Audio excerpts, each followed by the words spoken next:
Das ruínas de um império lendário nasce um novo poder. Um poder ambicioso, guerreiro. Hoje, a gente vai desvendar a história de um dos estados sucessores de Bizâncio que acabou esquecido pelo tempo, o Despotado do Épiro. Essa é a pergunta que guia a nossa história. Quando uma força colossal como o Império Bizantino se fragmenta, o que surge para preencher esse vazio? A resposta, quase sempre, é uma luta. Uma luta ferrenha por poder e por legitimidade. Vamos voltar no tempo para o ano de 1204. Cavaleiros da Europa Ocidental que deveriam ir para a Terra Santa acabam saqueando Constantinopla, a maior cidade da cristandade na época. O império que se via como a continuação de Roma simplesmente se quebra em pedaços. E nesse caos todo, vários estados sucessores começam a surgir, cada um deles dizendo ser o verdadeiro herdeiro de Bizâncio. Nós vamos focar em um deles, um poder resiliente e muito ambicioso, que nasceu lá nas montanhas do oeste da Grécia.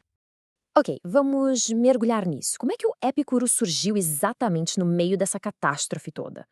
Bom, o fundador foi um cara chamado Miguel I Comendo Ducas. E ele não era um aventureiro qualquer, não. Ele tinha sangue imperial. Sendo primo dos imperadores que foram depostos, ele tinha uma reivindicação legítima. E isso, claro, atraiu muitos gregos que estavam fugindo do domínio dos latinos. E olha só que interessante essa citação da época.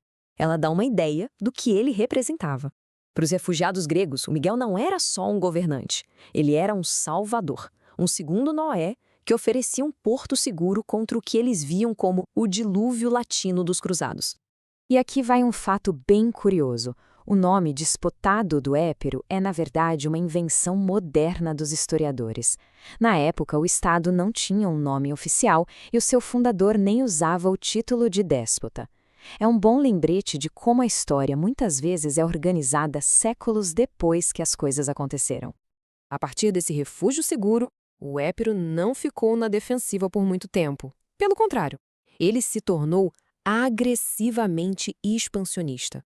E o homem por trás dessa virada foi Teodoro Comeno Ducas, meio-irmão do Miguel. Ele não estava nem um pouco satisfeito em só governar o Épiro. A ambição dele era nada menos que reconquistar Constantinopla e restaurar o Império Bizantino, claro, sob o seu comando.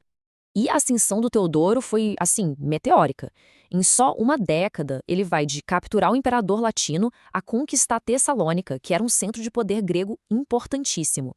Mas o passo final, em 1227, foi o mais audacioso de todos. Ele se coroa imperador.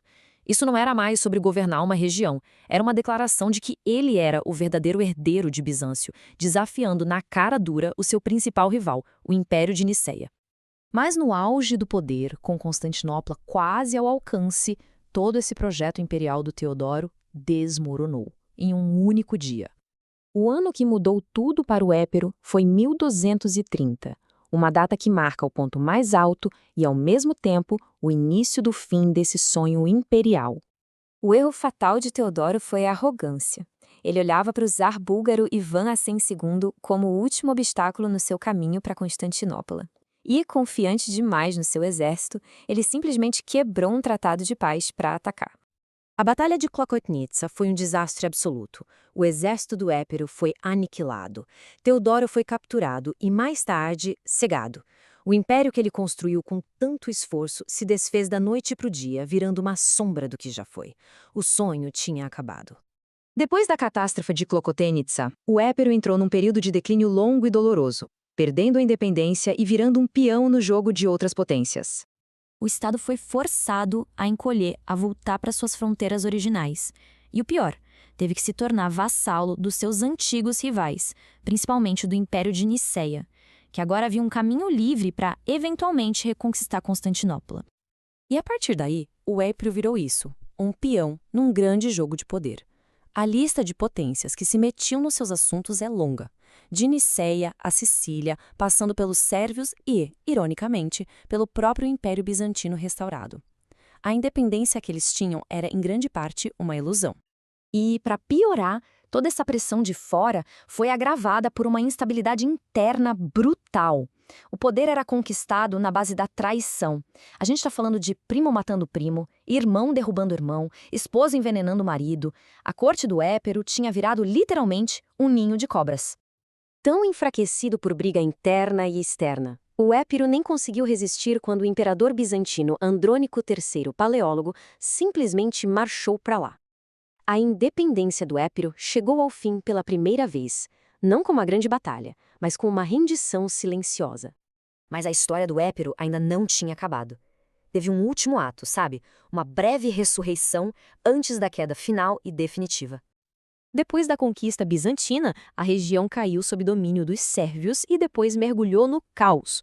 Foi aí que uma família de nobres italianos, os Tocco, conseguiu por um tempinho unificar o que sobrou do antigo Estado. Só que uma nova superpotência já dominava a região, o Império Otomano. A conquista final do Épiro não foi uma única batalha, foi um estrangulamento lento. Ao longo de quase 50 anos, os otomanos foram tomando metodicamente cada cidade, cada fortaleza, até não sobrar mais nada. Um relato da época mostra o custo humano terrível desse fim. Não foi só uma mudança de governantes, entende? Para a população local, a conquista significou perder a liberdade, a separação de famílias, a escravidão. Um final realmente trágico para a longa história desse estado. E assim, a história do despotado do Épiro chega ao fim. Uma jornada de refúgio a império e de volta ao pó. Isso faz a gente pensar quantas outras histórias como essa, de estados que subiram e caíram, continuam nas sombras da história, mas cujos legados, de alguma forma, ainda ecoam no mundo em que a gente vive hoje.